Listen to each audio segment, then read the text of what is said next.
Hello दोस्तों, क्या आपके पार्टनर के साथ बात नहीं हो रही है? क्या वो आपके कॉल्स का या मैसेजेस का आंसर नहीं कर रहे हैं, आपको इग्नोर कर रहे हैं? क्या आप जानना चाहते हैं वो आपके बारे में क्या फ़ील करते हैं, क्या सोचते हैं? क्या आप ये जानना चाहते हैं कि वो आपकी ज़िंदगी में वापस आने वाले हैं या नहीं? तो चलिए आज जानते हैं, आज डिस्कस करते हैं आपकी लव लाइफ, आपके और आपके पार्टनर के बारे में। मेरे साथ यानी आपके दोस्त, आपके टैरो कार्ड रीडर शुभांगी के साथ अपने चैनल ऑकल्ट रीडिंग्स में।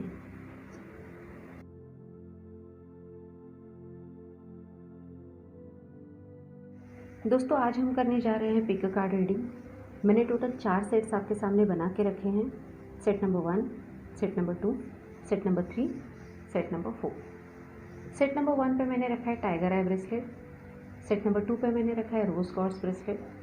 सेट नंबर 3 पे मैंने रखा है एमेथिस्ट ब्रेसलेट। सेट नंबर 4 पे मैंने रखा है क्लियर क्वार्ट्ज ब्रेसलेट। दोस्तों इनमें से जो भी सेट आपको अट्रैक्ट करता है या आपको रिलेट करता है, आप उसे सिलेक्ट कर सकते हो, या आप अपने पार्टनर के बारे में 2 सेकंड के लिए सोच के, आंखें बंद करके, उनका चेहरा याद करके, उनके बारे में सोच के, उनके साथ बिताए हुए पलों के बारे में सोच के, आंखें खोल के इनमें से कोई भी एक सेट सिलेक्ट कर सकते हो। दोस्तों ये होने वाली है हमारी जनरल रीडिंग, तो हो सकता है ये रीडिंग आपको पूरी तरह से रिजोनेट करे और नहीं भी करे। अगर ये मोस्टली आपके साथ रिजोनेट कर रही है, इसका मतलब ये रीडिंग आपके लिए है। आई होप दोस्तों इन रीडिंग से आपको आपके पार्टनर को वापस पाने के लिए कोई हेल्प मिल जाए। हर एक सेट की टाइमलाइन नीचे डिस्क्रिप्शन बॉक्स में दी हुई है, सो दैट आप अपने टाइमलाइन पे डायरेक्टली जाके आप अपनी रीडिंग देख सकते हो। तो आइए देखते हैं आपके कार्ड्स आपके लिए क्या कहते हैं। Hello set number 1। Set number 1, मैं ये देख रही हूँ आपके रिलेशनशिप को एक और चांस मिलने की बहुत ज़्यादा ज़रूरत है यहाँ पे, और जो मिलने के काफ़ी ब्राइट चांसेस है।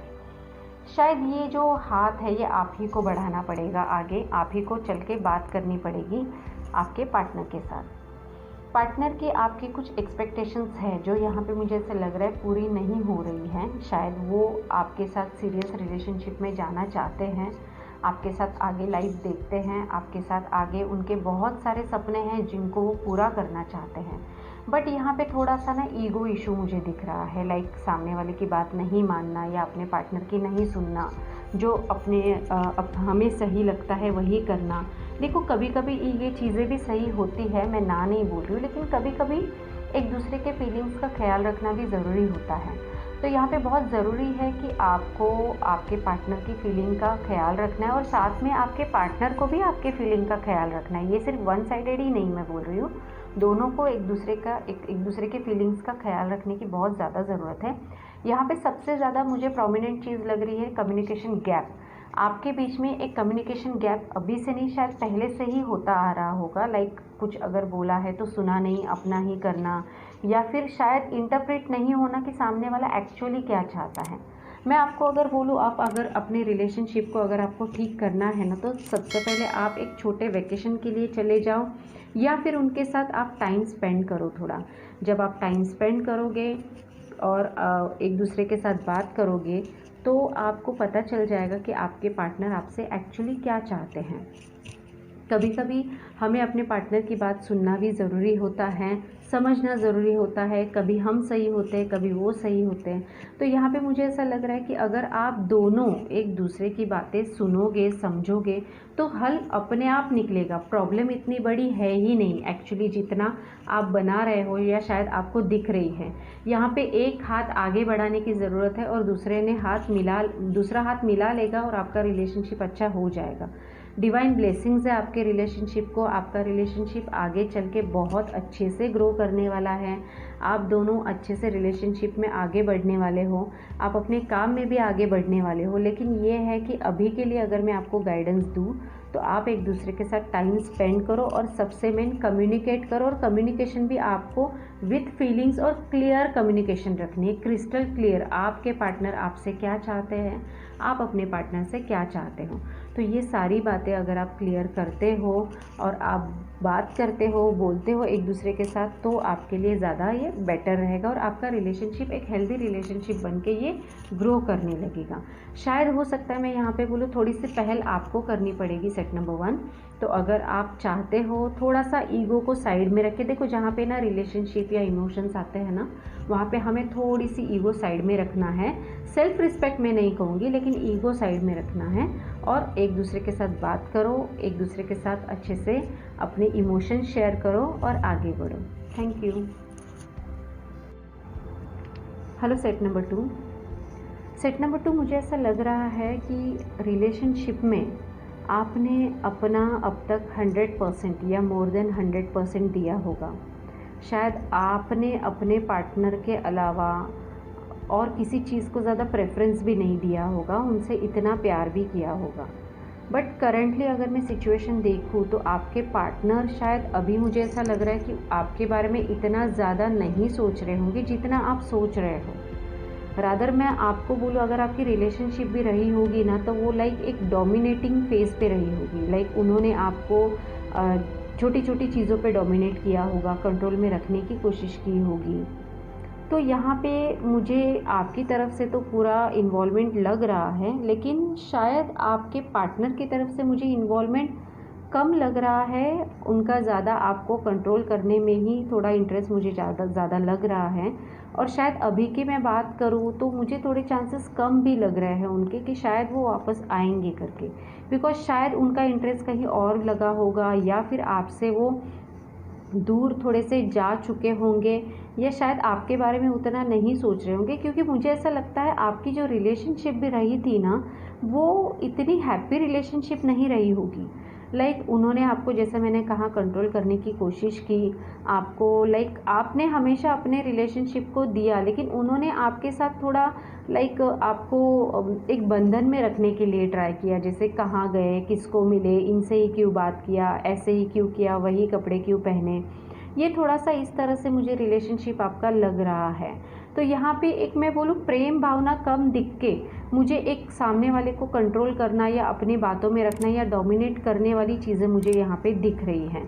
और यहाँ पे ऐसा है ना कि देखो, कोई भी रिलेशनशिप तब चलता है जब दोनों तरफ से पहिया चलता है। लाइक एक गाड़ी चलने के लिए दोनों उसके जो व्हील्स है वो चलने पड़ते हैं। एक ही सिर्फ चलेगा तो ये थोड़ा सा प्रॉब्लम हो जाएगा। तो यहाँ पे मैं आपको बोलूँ, अगर आपको आपका रिलेशनशिप फिर भी अच्छा करना है तो बहुत ज़रूरत है आप किसी से बात करो। अगर आपकी शादी हो चुकी है तो किसी मैरिज काउंसलर से बात करो, या कोई जो आपको समझा सके, या आपके घर में कोई अगर बड़े लोग हैं तो उनसे बात करके देखो, तो शायद रिलेशनशिप में कुछ अच्छी चीज़ें हो सकती है। लेकिन यहाँ पे मैं वापस बोलूँगी कि दोनों तरफ से ये चीज़ें होनी चाहिए, आपके पार्टनर की तरफ से भी होनी चाहिए, आपके भी तरफ से होनी चाहिए। तो ये दोनों जब साथ में चलेंगे तो ये रिलेशनशिप अच्छा होगा। लेकिन यहाँ पे मुझे चांसेस कम लग रहे हैं, क्योंकि आपके जो पार्टनर है वो थोड़ा दिल से नहीं दिमाग से ज़्यादा सोचते हैं। और जब प्यार में, रिलेशनशिप में जब दिल की जगह दिमाग काम करता है तो आप तो जानते ही हो क्या होता है, उसका जो भी रिज़ल्ट है वो। तो मैं आपको सलाह दूंगी कि आप अपनी लाइफ का जो भी पर्पज़ है वो समझिए। आपका शायद अभी चॉइस करने का टाइम आ गया है कि आपको क्या करना है। आपको ये रिलेशनशिप में आगे बढ़ना है, जाना है, या फिर आपको कोई डिसीजन लेना है। तो आप इसके बारे में सोचो अच्छे से और फिर डिसीजन लो। लेकिन ये है, मैं वापस एक बार एक चीज़ कहूँगी कि किसी को अपना हद से ज़्यादा फ़ायदा लेने मत देना, या किसी को लाइक अपनी सेल्फ रिस्पेक्ट गवा के किसी के ज़्यादा अधीन नहीं होना। आपको खुद को पता है आपको क्या करना है लाइफ में, कहाँ जाना है, कैसे करना है। जो भी आप अपने ड्रीम्स देखे होंगे तो वो आपको ड्रीम्स कंप्लीट करने हैं। अगर आपके पार्टनर आपको साथ में हेल्प करते हैं तो वेल एंड गुड। लेकिन अगर सपोज़ नहीं हो पाता तो ठीक है, लाइफ है, लाइफ में ऊपर नीचे तो होता ही है, लेकिन कभी होप्स नहीं छोड़नी चाहिए। तो चांसेस थोड़े कम लग रहे हैं मुझे, और ये मैं बोलूँगी कि आप वाइजली डिसीजन लो, आपको जो भी लेना है वो, और प्रैक्टिकली अपनी लाइफ को फेस करो और आगे बढ़ो। आपकी लाइफ में हो सकता है शायद और कुछ अच्छी चीज़ें आ जाए। आपका स्वभाव तो मुझे दिख ही रहा है यहाँ पे बहुत प्यारा है, बहुत आपके दिल में बहुत प्यार है। तो ज़रूर ये प्यार को जो डिज़र्व करता है वो आपको ज़रूर मिलेगा। All the best set number 2। Hello set number 3। मुझे ऐसा लगता है यहाँ पे आपने अपने रिलेशनशिप को बचाए रखने के लिए बहुत ट्राई किया होगा, बहुत पेशेंस से काम लिया होगा। कभी कभी ऐसे भी हुआ होगा कि अपने रिलेशनशिप को ज़्यादा टाइम देना या समझ के लेना किसी भी सिचुएशन में, लाइक अगर आपके पार्टनर के पास टाइम नहीं है तो ठीक है, चलो टाइम नहीं है, मिलने का वक्त नहीं है, या फिर काम में बिज़ी है, जो भी है, तो हमेशा उनके कभी कभी इवन आपने डांट भी सुनी होगी, या फिर कभी थोड़ी सी चिढ़ के अगर बात की होगी या गुस्से से बात की होगी, तभी भी आपने अंडरस्टैंडिंग इतनी रखी है कि चलो कोई नहीं करके, इंसान परेशान है करके, कभी बोल दिया तो बोल दिया करके ऐसे। लेकिन यहाँ पे ना अभी मुझे ऐसा लग रहा है एक आपकी एक लिमिट क्रॉस हो चुकी है, या शायद आपको मैं ऐसे बोलूँ कि आप बहुत ज़्यादा अभी ना परेशान हो इस चीज़ को लेके। सबसे पहले मैं मैरिड पर्सन की बात करूँगी यहाँ पे। मुझे ऐसा लग रहा है ना कि शायद अभी आपका रिलेशनशिप एक ऐसे लेवल पे आ गया है ना कि जहाँ पे आप शायद अभी फ़ैसला करना चाहते हो कि अभी मुझे क्या करना चाहिए, कंटिन्यू करना चाहिए या नहीं। लेकिन कहीं ना कहीं आप थोड़ा सा डिसीजन लेने के लिए ना डर रहे हो, कतरा रहे हो। क्यों? क्योंकि आपने अपने दिमाग के अंदर ना बहुत विचारों का जाल बना के रखा है, लाइक बहुत थॉट्स है आपके मन में, और इतने थॉट्स आपने खुद को इतना वो सिचुएशन में, वो क्राइटेरिया में बांध के रखा है ना कि आपको सामने वे है वो भी नहीं दिख रहा है। लाइक मेरा कहने का मतलब ये है यहाँ पे कि सामने वे है, लेकिन वो आप उस माहौल में इतना घुल गए हो, या फिर उस माहौल से आपको शायद बाहर आने के लिए कोई चीज़ों का डर या उतनी शायद हिम्मत नहीं है, या कुछ बंधन में आप बंधे हो। तो इस चीज़ की वजह से ना थोड़ा सा आप कतरा रहे हो डिसीजन लेने के लिए। थोड़ा सा आपके मन में आपके मन में ही डिबेट चल रहा होगा कि मुझे क्या करना चाहिए, क्या नहीं करना चाहिए। तो बहुत ज़रूरी है थोड़ा सा आप इस चीज़ को खुली आंखों से देखो। आप इस बंधन को थोड़ा सा अगर आप चाहो तो रिलीज़ कर सकते हो। आप जो सोच का आपका दायरा है वो बढ़ा सकते हो, और फिर आप सोच सकते हो कि आपने क्या करना चाहिए। और अगर मैं जनरल वे में बोलूँ, लाइक अनमैरिड पीपल के लिए या जैसे नॉर्मल लोगों के लिए, तो ये ऐसा लग रहा है ना मुझे कि देखो, रिलेशनशिप जो है ना, आप जब इस रिलेशनशिप में आए थे तो आपने बहुत सारे सपने देखे थे, या शायद मैं दूसरे लफ्ज़ों में ये कहूँ कि सामने वाले पर्सन ने आपको बहुत सारे सपने दिखाए थे कि ऐसा होगा, वैसा होगा, ऐसा करेंगे, वैसा करेंगे।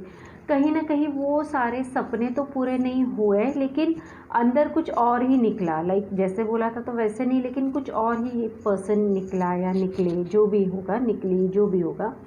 तो ये थोड़ी सी चीज़ें आपको हर्ट हो गई है। लेकिन आपके अंदर एक अच्छी चीज़ मैं बोलूँ तो आपका पेशेंस लेवल बहुत अच्छा है, जिसके वजह से आपने रिलेशनशिप को यहाँ तक ड्रैग करके रखा। लेकिन अब यहाँ पे एक ऐसी सिचुएशन आ गई है कि भाई आगे क्या करना है, और कितना मतलब मैं ये करूँ, देखूँ, वेट करूँ कि सिचुएशन ठीक हो जाएगी, नहीं हो जाएगी। देखो यहाँ पे ना मैं येस और नो तो नहीं बोल सकती, वो पर्सन आपके लाइफ में वापस आएंगे या नहीं आएंगे। लेकिन मैं यहाँ पे ये बोल सकती हूँ, एक तो देखो, खुली आंखों से देखो ये जो सिचुएशन है, सही क्या है, गलत क्या है, ये आपको आपकी इंट्यूशन ज़रूर बताएगी। आपकी इंट्यूशन उतनी पावरफुल है कि आपको समझ में भी आ रही है चीज़ें कि मुझे क्या करना है, क्या नहीं करना है। बट वो एक होती है ना वो चीज़ों का, जैसे हाँ तो हाँ है बोलना है, ना तो ना बोलना है, उतना कॉन्फिडेंस शायद, या उतना एक डिसीजन लेने की कैपेसिटी शायद नहीं है, या फिर आने के लिए टाइम लगेगा। अगर ऐसी है बात तो आप किसी की हेल्प ले सकते हो, जो आपके फैमिली में बड़े हैं, या आपके फ्रेंड सर्कल में कोई है, या आप किसी से बात करके भाई ये प्रॉब्लम लग रही है मुझे, या ये इशू लग रहा है, तो इस चीज़ों को सॉल्व भी किया जा सकता है। लेकिन अगर चीज़ें हद से बाहर जा रही है तो उस चीज़ों पे सॉल्यूशन निकालना, या उस चीज़ों का लाइक बोलते हैं ना कि हाँ या ना, ये डिसीजन लेना भी कभी कभी ज़रूरी होता है। यहाँ पे मैं वापस बोलूँगी, मैं हाँ या ना नहीं बोल रही हूँ, लेकिन ये चीज़ है कि यहाँ पे किसी को बीच में इन्वॉल्व करके, एक देखो सिक्के का एक तो दूसरा पहलू भी देखो, या फिर इससे कोई वे निकालने के लिए ट्राई करो। वे अभी भी निकलेगा, चांसेस है वे निकालने के, लेकिन ये है कि आपको सेंसिबली डिसीजन लेना पड़ेगा, बात करनी पड़ेगी सामने वाले पर्सन से कि भाई सब कुछ रिलेशनशिप में सिर्फ आप ही करोगे तो वो तो नहीं चलेगा ना, सामने वाले पर्सन ने भी अपना इनपुट देना चाहिए तो ये रिलेशनशिप आगे बढ़ेगा। सो मैं आपसे यही कहूँगी कि आप अपने रिलेशनशिप को आगे बढ़ाना चाहते हो तो आप एक तो खुद चल के बात करो सामने वाले पर्सन से, और अगर आप बात नहीं कर सकते तो मोस्टली मैं तो कहूँगी किसी को इन्वॉल्व करो जो जैसे अगेन मैरिज के लिए तो मैरिज काउंसलर्स होते हैं, या फिर अगर देखो उतनी नौबत मतलब नहीं आने के लिए आपको अगर घर के कोई बड़े हैं तो उनको इन्वॉल्व करो, या फिर आप अपने फ्रेंड सर्कल में कोई है तो उनको भी इन्वॉल्व करो। लेकिन यहाँ पे मैं बोलूँगी चांसेस है चीज़ें ठीक होने के लिए, पर्सन वापस आने के लिए चांसेस है, लेकिन उस तरह से उसकी जो स्टेप्स है वो ली जाएगी तो ये काफ़ी अच्छे चांसेस हो जाएंगे। तो ये ज़रूरी है कि सिर्फ आप ही अपना 100% नहीं देके सामने वाले ने भी अपना कुछ भी इनपुट अपने रिलेशनशिप में देना चाहिए, तो ये रिलेशनशिप आगे चल के और ग्रो होगा। ठीक है, all the best set number 3, thank you.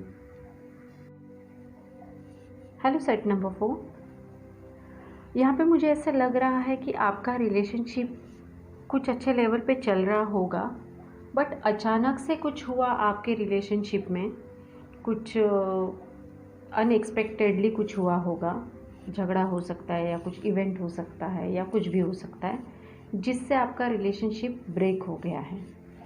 थोड़ा रिलेशनशिप में मुझे ये भी लग रहा है कि कुछ थोड़ी सी फ्रीडम नहीं दी होगी, या फिर जैसे बोलते हैं ना सब कुछ है लेकिन जो चाहे मन वो नहीं कर सकते, इस तरह से मुझे यहाँ पे चांसेस दिख रहे हैं। अब यहाँ पे अगर मैं आगे की बात करूँ आपकी लाइफ की, तो मुझे ऐसा लग रहा है कि आपके लाइफ में कहीं ना कहीं कुछ नए चेंजेस आने के चांसेस यहाँ पे मुझे दिख रहे हैं। कुछ नया आपकी लाइफ में आ सकता है, कोई नया पार्टनर आपके लाइफ में आ सकता है। बिकॉज क्या है ना, आप एक अच्छा पार्टनर, एक अच्छा लाइफ कंपेनियन के हकदार हो। आप बहुत अच्छे से खुद भी ग्रो करना जानते हो और अपने साथ जो है ना उनको भी ग्रो कराना साथ में जानते हो सकता है आपके पार्टनर में ये क्वालिटी नहीं हो आपको समझने की, या कुछ और चीज़ों की वजह से कुछ आपके बीच में दूरी आ गई होगी, बट ये मुझे दिख रहा है आने वाले टाइम पीरियड में बहुत जल्द आपकी लाइफ में कुछ ना कुछ नए चेंजेस आने के चांसेस काफ़ी अच्छे और काफ़ी ब्राइट दिख रहे हैं, जो आपके लिए काफ़ी पॉजिटिव रहेगा। थोड़ा सा आप ये टाइम पे सोच सकते हो कि मुझे ये यहाँ पे ये रिलेशनशिप में आगे जाना चाहिए या नहीं, मुझे क्या करना चाहिए। बिकॉज़ ये जो पर्सन आएंगे आपके लाइफ में या पर्सन आएगी आपकी लाइफ में, ये काफ़ी लाइक एक इमोशनल लेवल पे बहुत अच्छा एक प्रपोज़ल होगा आपके लिए, जो आप डिज़र्व करते हो या फिर आपने अपनी लाइफ में कुछ एक्सपेक्ट किया होगा, वो आपकी सारी ख्वाहिशें पूरी करने के यहाँ पे मुझे चांसेस दिख रहे हैं कि जो आपका पार्टनर आपके लिए कंप्लीट करेंगे करके। बट यहाँ पे क्या है ना, थोड़ा सा आप ही लाइक ये हो जाओगे कि क्या करना चाहिए, आपका दिल एक बोलेगा, दिमाग एक बोलेगा, आपको ऐसा लगेगा यार ये तो गलत है, या मैंने ये करना चाहिए या नहीं, या ये सचमुच मैं डिज़र्व करता हूँ या करती हूँ। थोड़ा सा मन थोड़ा सा ये हो जाएगा, बेचैन हो जाएगा कि मुझे क्या करना चाहिए। तो मैं यहाँ पे बोलूँगी कि आप ज़्यादा सोचो मत, जो आप डिज़र्व करते हो आपके लाइफ में वो आपको मिल के रहेगा। रही बात आपके लाइफ में आपके पार्टनर के वापस आने की, तो वो तो चांसेस तो मुझे कम दिख रहे। उसके अलावा यहाँ पे मुझे कोई नया पार्टनर आने के चांसेस दिख रहे हैं, या हो सकता है in other way I would say कि आपके पुराने पार्टनर एक नए वे से आपके सामने आ जाए। जैसे आप उनको रोमांटिकली चाहती थी कि वो ऐसे बात करें, इस तरह से पेश आए, या इस तरह से हमारा रिलेशनशिप हो या हमारा रिलेशनशिप ग्रो करो, तो शायद हो सकता है उनमें वो चेंज आ जाए। ये भी एक क्राइटेरिया हो सकता है। अगर उनका पास आना आपके लिए लिखा होगा तो ये होगा, अदरवाइज़ फिर कोई न्यू पर्सन आपके लाइफ में आ सकता है। तो इट इज़ लाइक इधर ऑफ द वे। सो आप जब भी ऐसे कुछ आपके साथ होगा तो मैं कहूँगी कि आप अपनी लाइफ को पूरी तरह से जियो। आप खुशी डिज़र्व करते हो, चाहे वो वही पार्टनर के रूप में आए या किसी और पार्टनर के रूप में आए। आप खुशी डिज़र्व करते हो, आप खुश रहने वाले पर्सन हो, आप खुद ग्रो करने वाले पर्सन हो, आप औरों को लेके ग्रो करने वाले पर्सन हो। बहुत प्यार, बहुत दया और बहुत लाइक फ्यूचर को लेके बहुत एक कॉन्फिडेंस है आप में, एक प्यार है और एक नेचर से लव या फिर अच्छी चीज़ों से प्यार या लाइफ में आगे जाने का एक पॉजिटिविटी बोलते हैं ना, वो है आप में। तो आप अच्छा लाइफ डिज़र्व करते हो। अगेन मैं कहूँगी कि आप जब ये टाइम आएगा तो ज़्यादा आप सोचोगे, तो इतना ज़्यादा आप मत सोचो। आप थोड़ा सा जब भी ये सिचुएशन आएगी आपके सामने तो मैं ये कहूँगी कि ज़्यादा कंफ्यूज न होते हुए just go with the flow. Life अपने आप आपको दिखाएगी आपके लिए क्या सही है और क्या नहीं। तो बस लाइफ को मौका दीजिएगा, अपने आप को मौका दीजिएगा खुशियों को आपके पास आने के लिए। तो all the best set number 4। Thank you. So friends, मुझे नीचे कमेंट बॉक्स में ज़रूर बताइएगा कि आपको ये वीडियो कैसा लगा और किन टॉपिक्स के ऊपर आप पिक अ कार्ड रीडिंग देखना चाहते हो। Also don't forget to like, share and subscribe our channel occult readings. अगर आप पर्सनल कंसल्टेशन चाहते हो तो आप मुझे नीचे डिस्क्रिप्शन बॉक्स में दिए गए नंबर पे व्हाट्सअप कर सकते हो। मैं आपको मिलूँगी नेक्स्ट वीडियो में। Till then stay healthy, stay safe, keep smiling, bye.